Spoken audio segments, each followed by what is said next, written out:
to me, being the cheapest is just a strategy that lacks imagination. Mm-hmm. And I don't think it's a strategy. I think it's what people do when they don't actually have a better idea. It's time to down tools for a bit. Welcome to the ToolShed, the influential podcast for anyone and everyone involved in the building industry. Here's your host, Mick Hawes. Hey there, before we kick off, I want to share a really important thought. 71% of you who watch this channel frequently don't subscribe. So if you've enjoyed any video you've ever watched, can you do me a favor and hit the subscribe button? It helps the channel more than you think, and the bigger the channel gets, the bigger the guests get. So let's go. Hey folks, welcome to the ToolShed Podcast. My guest today is Andrew Griffiths. I normally at this point talk to you about the Builders Freedom Readiness Scorecard. The link is in the description and I do a whole thing as to why you should do it. I'm not going to do that today because I just want to speak to Andrew. So go click the link after you've finished this and you'll find out why that would be a good thing. But I just want to talk to this guy. Your name is Andrew Griffiths. We met very strangely, I think, because I got an email from a lady who helped me put a book together some years ago. And Right. she wanted me to give you a recommendation about her work. She was amazing. And we got into a bit of a conversation over email and found out that we both live in Tasmania. And I was just sort of researching all of the stuff you did and the books you write and all of that. And then the very first time that I saw you, I think you were talking to David Koch on Koch's Business Builders, and the topics just sucked me in, so I had to speak to you. And I'm so pleased that you were able to put the time aside to be on this podcast, and I finally get to meet you and we can have a conversation. So my first question is always, how did you end up where you are now? Like, what's the backstory? So as in Tasmania or as a writer or author, all of the above? Everything. It's I had one of those kind of, I guess, unusual upbringings. So when you go right back, Mick. So for me, I was an orphan. I had a very challenging childhood in and out of institutions and various other places. And I was born in Melbourne, but I grew up in Perth, ended up in Sydney, and was a bit of a dysfunctional teenager. And when I was about 17 going on 18, for some strange reason, I bought a business. I bought a dive shop. And that was right at a time just when I had to decide either do I go off the rails completely or do I find some kind of sanity or some kind of purpose. And the universe works in mysterious ways. So I bought a dive shop. I had no entrepreneurial role models. I knew how to dive. That was probably the extent of it. But I bought a dive shop 30 kilometers from the ocean. And some of your listeners may kind of realize straight away that my business acumen was probably not that sharp. There's a fundamental flaw in that. In that as a plan. And I always say to people, I bought this dive shop and it was a huge success from day one. Yeah. It was not. It was a disaster. But it was, I was a kid. That was 40 years ago. And it was since I think I found my way and I found my purpose. All of a sudden I was this kid. I'd gone into the bank to borrow some money to buy this business. And it wasn't much. It was like 30 grand or something. And I remember that was back in the 80s when you could walk into a bank as a kid with no assets, no nothing, and walk out with a check for 30 grand and do that. And I miss that. But I think my interest rate then, and I laugh when people complain about interest rates because my interest then was like 24% or something. And it was just, again, there was no way I could ever pay it off in this lifetime. But it really, it gave me purpose, and I love the concept of business, and I grew up a great deal in that little short period of time. And from then I went on and, like so many other people, did many things. I was a commercial diver by the time I got out of that business. I worked in exploration in Western Australia, taught survival skills and first aid and stuff like that. Moved up to Cairns, And because I was a diver, it was very easy to get work up there. So I think I had a job within an hour of arriving in Cairns, and worked for a Japanese shipping company putting in pontoons on the Great Barrier Reef, amongst other things. And I got decompression sickness on one of those jobs, and that meant that I couldn't dive anymore. It was quite bad, spiral and neurological bends. So it's not, you really kind of limits you from putting on scuba gear again. And so the company I was working for, being a big Japanese mob, they said, okay, well, you can't dive. We'll retrain you into sales and marketing. And then I was with them for about 5 years. I really took like a duck to water. And next thing, I'm traveling all over the world as their international sales manager. And like literally 9 months of the year traveling internationally and trying to drum up business for their Great Barrier Reef operation. And then after 5 years of doing that, I'd had enough of airplanes and airports, and I started my own marketing company. And that's when I got back into the world of small business. And I realized that a lot of my customers were all facing the same kind of issues, Mick. You know what it's like. You experience that when you're a coach or when you're talking to people, that the issues are the same all day long. I'm having the same conversations about either getting more customers, charging what they're worth, building brands, all of those kind of elements. Yep. And a lot of the people I was talking to, though, they didn't have any money. And so I'm kind of become a not-for-profit. And that was not good. So I was spending so much time all day long, every day, talking about all of the same things that I started to write a series of fact sheets. And I had these on the wall. People could come in and be a fact sheet about how to make a brochure or how to do a sales call or how to chase money or whatever it might be. And one day I realized I've got 50 of these fact sheets on the wall. And I thought, well, hang on, if I do another 50, that's like 100. Maybe I could put them together in a book and call it 101 Ways to Market Your Business. And that's what I did. So I reached out to a few friends in the marketing industry and said, hey, what do you think? I think I'm going to write a book on 101 Ways to Market Your Business. And they all said, Andrew, you're a nice bloke and all, but who are you to write a book? You got no qualifications. You're on a 2-bit little marketing company in Cairns. Like, really, leave that to the big boys. And for probably 10 minutes or so, I kind of listened to that and went, okay, yeah, probably a good idea. And then I thought, bugger that. I reached out to a few publishers, and probably more surprised than anyone that I got a call from a publisher that I'd sent it to, a company called Allen & Unwin. And I'd received a fax from them saying, we'd like to talk to you about your book. And when my contact there, a guy called Ian Bowering, rang me, and his opening line was, hi, Andrew, I've got your manuscript in front of me. It looks like it was written by a drunken, dyslexic, heroin-addicted chimpanzee. That was his line. Tell me what you really think. I will never, ever forget it. And then I said to him, so, Ian, I'm not really sure why we're talking and if it's that bad. And he said, yeah, your writing is horrendous, but your content is fabulous. And we can fix bad writing. We'd like to publish your book. Wow. And I went, wow, okay, geez, that's amazing. And I went on to publish 11 books with Allen & Unwin, the most number of books with that publisher anyone's done in history. And then another publisher, I did another book with them called Simon & Schuster, and till the point where now I've got 14 books and I'm working on 3 more at the moment. So, but that first book, 101 Ways to Market Your Business, was really what started me on the trajectory that I'm on now, Mick, in terms of being an author, being a speaker, being a bit of an authority in the business space in Australia and internationally. That was the power of the books. And of course, that was 25 years ago when I wrote that first book. So it's been a long kind of literary journey. And I've just grown and evolved, new topics, new ideas, more speaking jobs in different parts of the planet. And I think I've just kind of evolved as an author and as a speaker, as business has evolved at the same time. Yeah. I noticed your latest book, I'm assuming, is Someone Has to Be the Most Expensive. I think that might have been what you were speaking to Koshi about when I came across that recording. Definitely want to talk about that because that is so relevant in the building business. And so we've got to talk about that.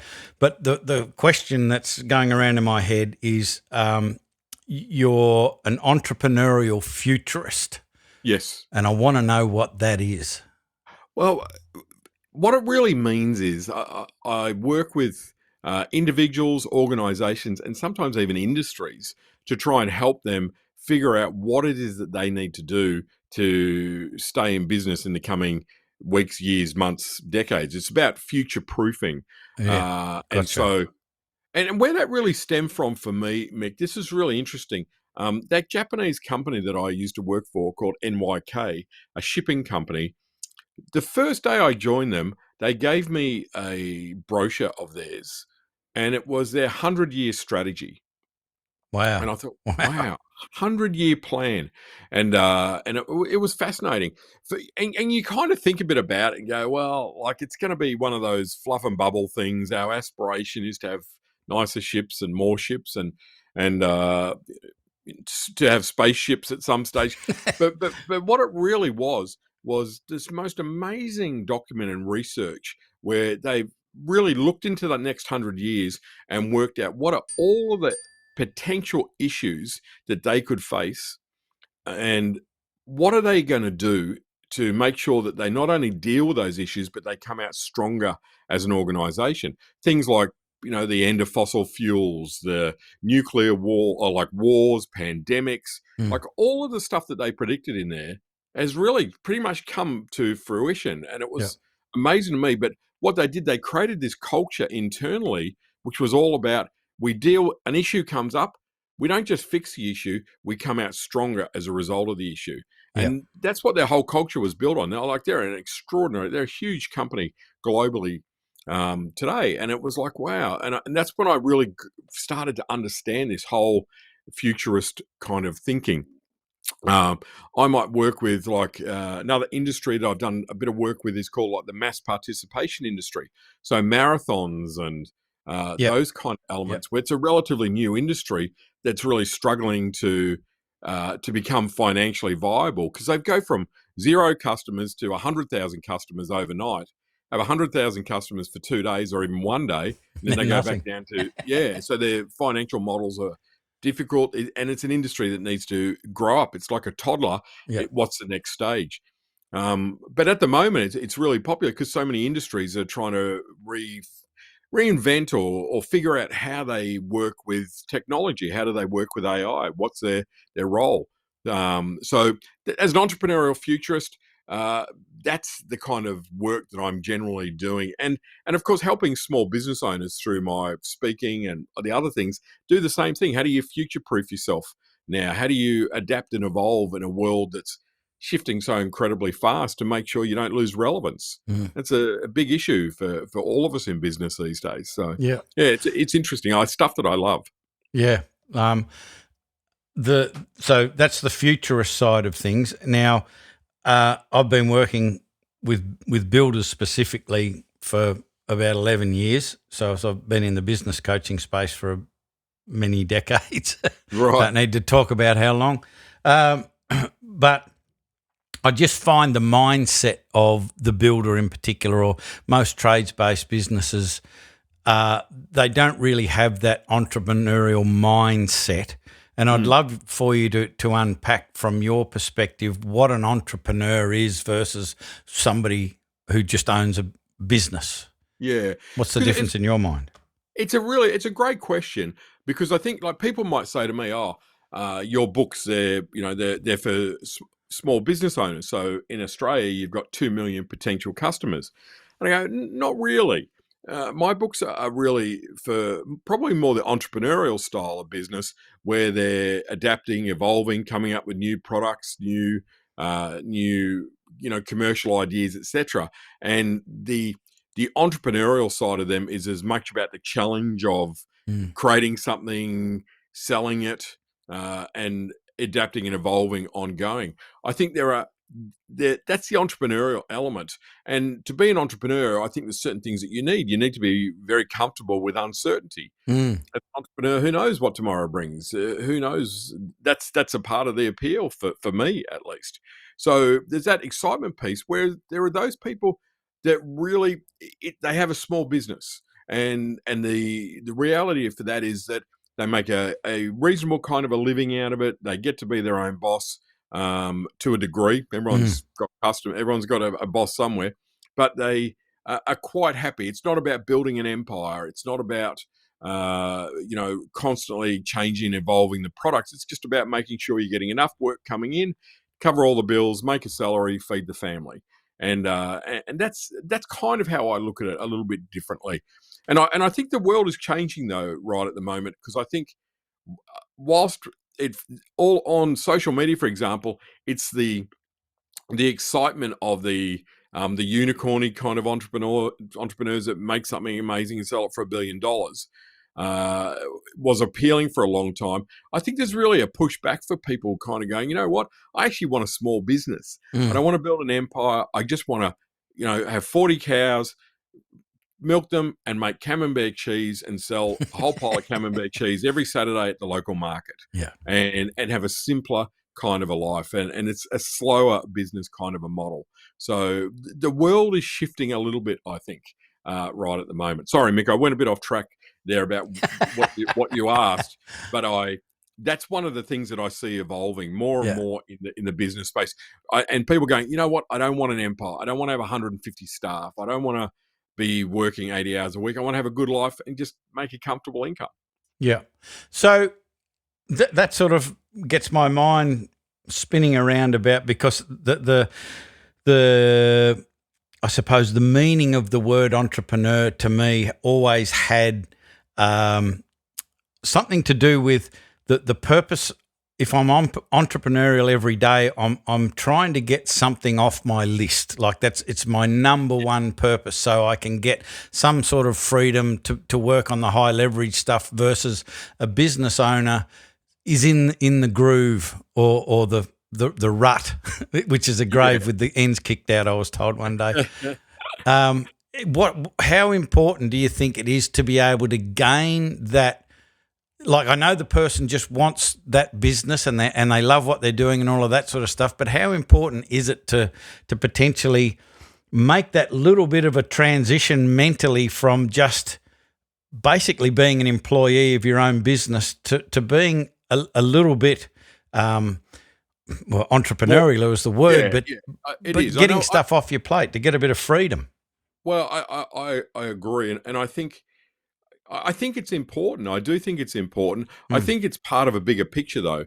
I think that it's not just to necessarily get stuff off your plate, but it's also about this adapting and evolving element. Yes. And I think even if you're running what we would say is probably a small business, and you're doing that, running the way that we're talking about, probably a trades business or any kind of business that is kind of that job piece, and there's nothing wrong with that. But the reality is that you still have to be adapting and evolving. You've still got to be embracing technology. You've still got to be aware of the changing needs and expectations of your customers. Because at the end of the day, it's all about someone's got to buy whatever it is that we're selling. Our customers are changing every single day.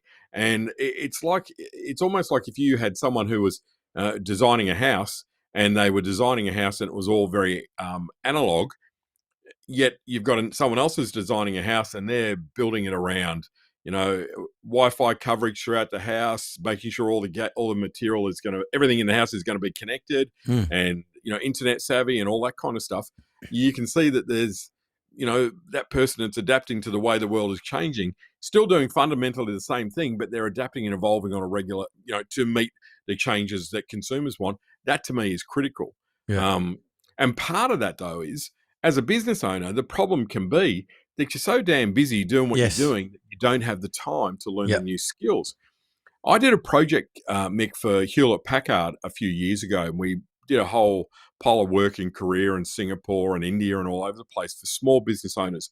And what stemmed this big kind of promotional campaign was that they had done their research across, I think it's about 1 million small business owners that bought photocopiers, laptops, whatever, HP equipment it was, and found out that on average, small business owners use 7% of the capacity of the equipment that they buy. 93% of the capacity of all HP equipment goes unutilized in the small business space. And it's simply, and the number one reason why was because no one had the time to learn how to use the stuff. And I think that that's a part of that kind of what you're talking about, what we're talking about there is you got to adapt and evolve, but you don't adapt and evolve at 10 o'clock on Tuesday night after you've had a 14-hour day.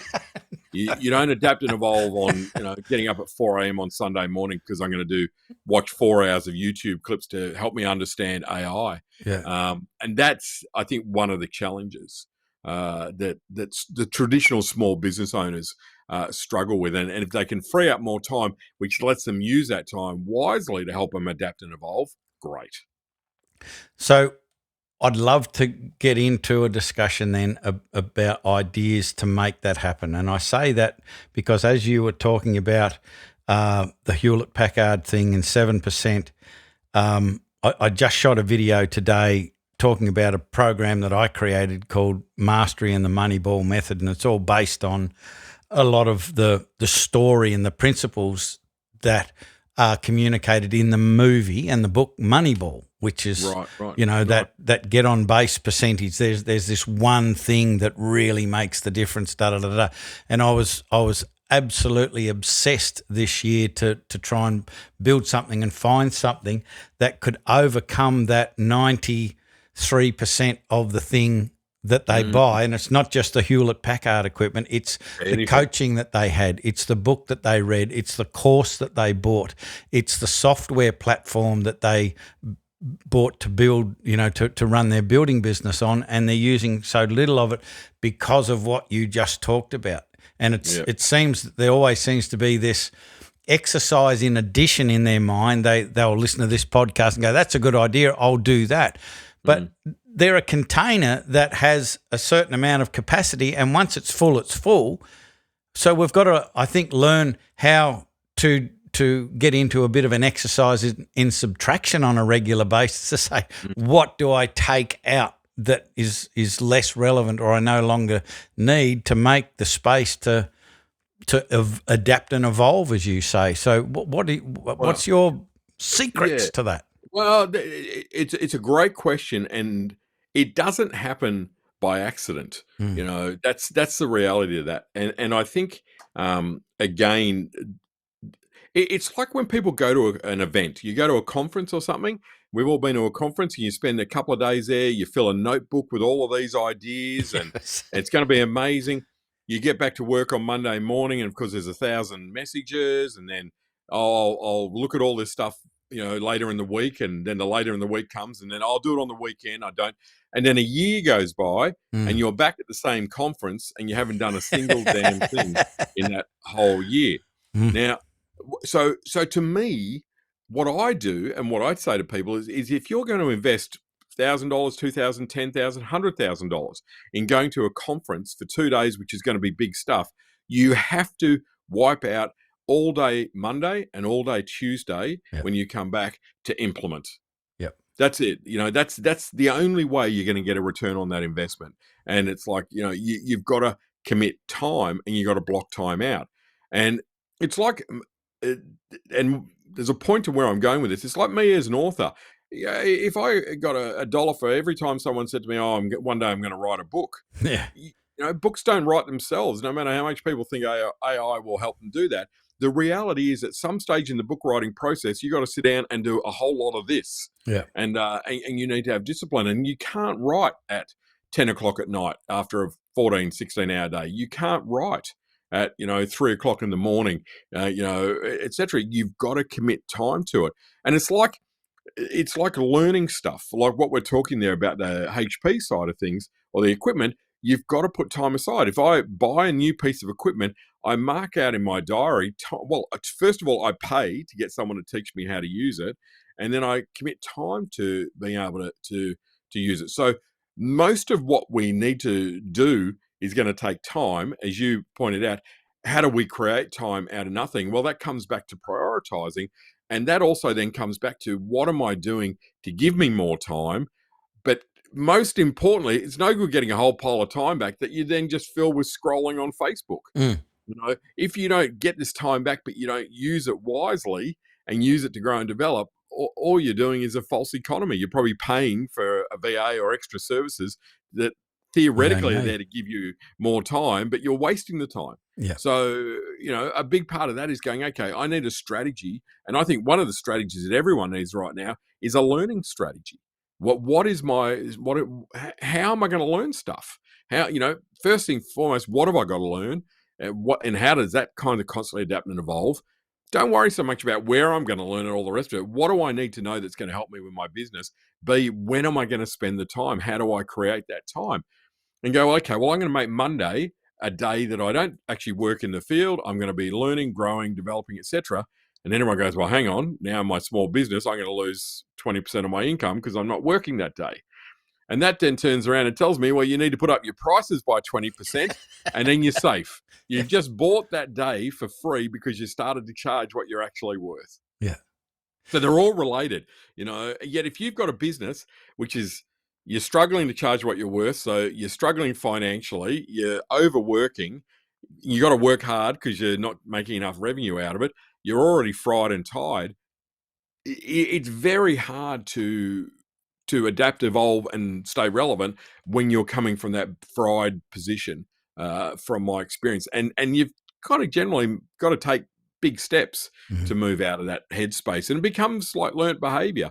It's like the elephant that has a rope around its leg as a calf. Yep. When it's grown up, you don't even need it. You just put a bit of string around its leg and it won't move. The learned behavior concept. Yeah. That was a beautiful segue into the sort of next line of questioning, interrogation. Yeah, I know. It felt like the next line of questioning, young man. Where were you? You were talking about you've got to put your prices up. So if I lose 20% of my income because I'm taking Mondays to learn, I'm going to lose 20% of my revenue. And it's really, really interesting. And I want as much of your brain around this as possible, that even minute increases in pricing, because fundamentally, if you're only increasing the price, the cost doesn't go up. The net benefit to your business is massive. I mean, I once did an exercise comparing like what would happen to and we implemented it into one of our coaching clients many years ago, a restaurant, just putting the prices of, I think, their takeaway coffees up something like 5%, and it made a massive impact on the net profit.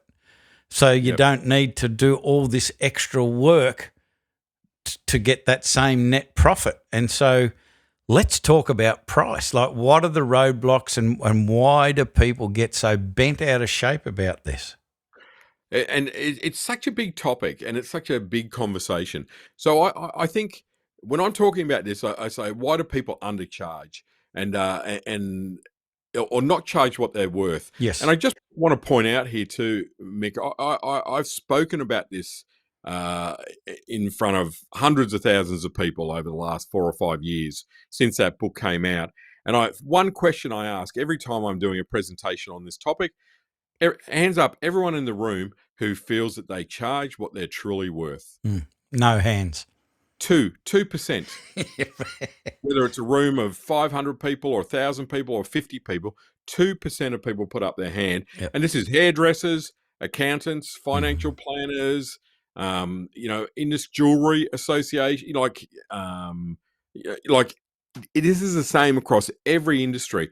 And I say, well, how many of you want to charge what you're actually worth? And of course, the other 98% put up their hands. Yep. So it's a human thing. In Australia, in particular, I think we have a poverty mentality in business. Yep. To be honest, to a large degree. But there are 3 key areas that cause the problem initially. The first is our own self-worth issues. So what we grew up, our relationship with money growing up. If you grew up in an environment where money was always tight and people fought about money and, that was an issue, you tend to take that. Or if you've got self-worth issues, you don't want to charge what you're worth. So that's the first one, which is a tough one to overcome. The second one is what we learn from those in the formative years when we start working, when we start going into that space. So if you had a part-time job, you probably learned quite a bit about money from your boss at that time. I mean, there's those people when we're in that teenagery kind of year, years when we're really kind of finding our way, and we start to notice we inherit any negative kind of impacts. Like if you're working in a business where it's all about price, it's all about cheap, it's all about get the sale for any kind of cost, that kind of flows through. And then the third element, which affects how our relationship with money is what I call everyone. And they're the blanket statements. No one's buying anymore. The cost of living crisis. No one's got any money. The real estate industry is dead. No one's buying any properties. And these are the absolutes. And the absolutes are painful. Now, when I bought my first business, I had my own self-worth issues because of my childhood. So I had a poverty mentality. The guy I bought the business off, he had a poverty mentality, and the industry had a poverty mentality. So I had it all. You were doomed. I had the lot. But what changed for me was my business was a complete and utter disaster. I was losing money hand over fist. I got to know my bank manager because every morning he'd pop by and drop off the checks that I'd bounced the day before. Like it was, but I did it like every other dive shop because that's what I was told. You've got to sell cheap crap dive gear. You got to fill your dive shop with cylinders. You made $2.50 off. And took up half your retail space. It was all just, and people wouldn't pay any more. And you had to look like you had to have fishing net on the wall with plastic starfish in it. And you had to be like a dive shop. And otherwise it wouldn't work. Well, I reached a stage where it wasn't working.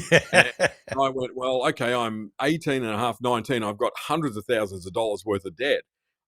This is not working. I've got to do something. And a guy came along to see me and he said, a friend of yours said that you're in trouble financially and you need some help. And I said, I do, I am. And what do you do? He said, I'm a business coach. I can help you. And I said, how much is that? He said, $5,000. And I laughed and I said, I haven't got $5,000. I'm sleeping in this dive shop because I can't afford to put petrol in the truck to drive home. I got to sell a snorkel to have dinner.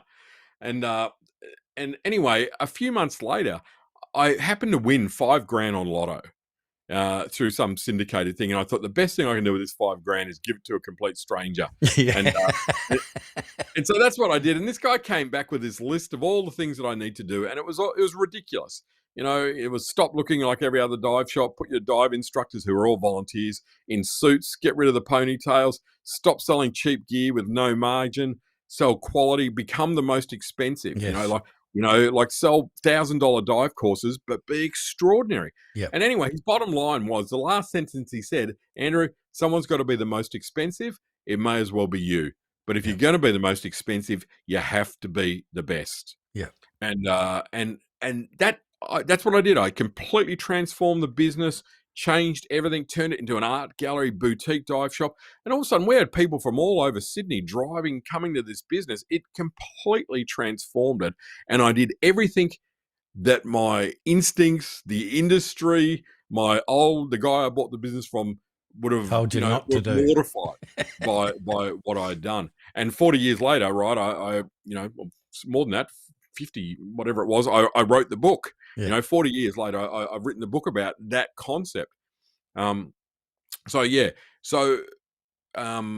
forgotten where we're going with this now, Mick. We're going exactly where we need to go, because in the building industry, you just hear it all the time that I need to be price competitive. Like people, all people make decisions on price, and that just drives me spare, because you'll hear statistically that 20% of the population make decisions based on price, 80% make decisions based on value, and I don't even believe that. I think it's 100% make a decision based on value.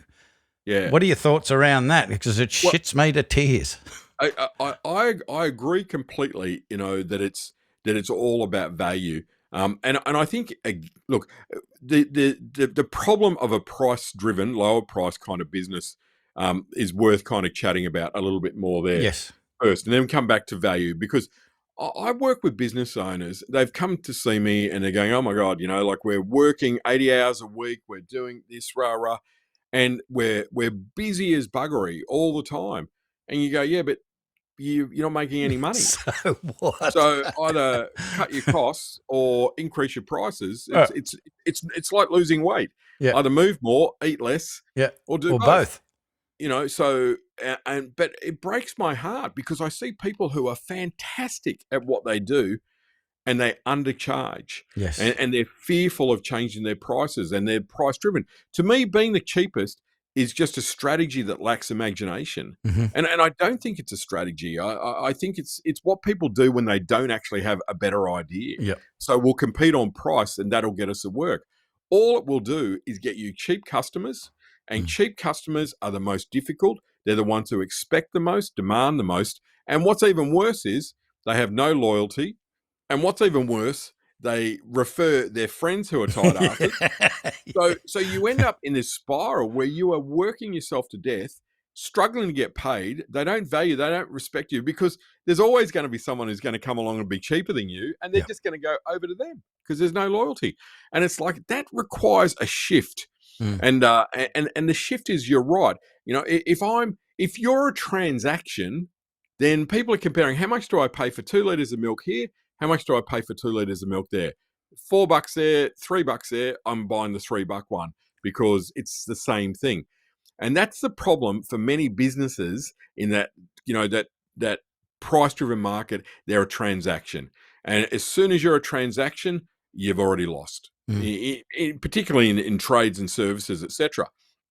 The concept of value, I can't agree more with you around that.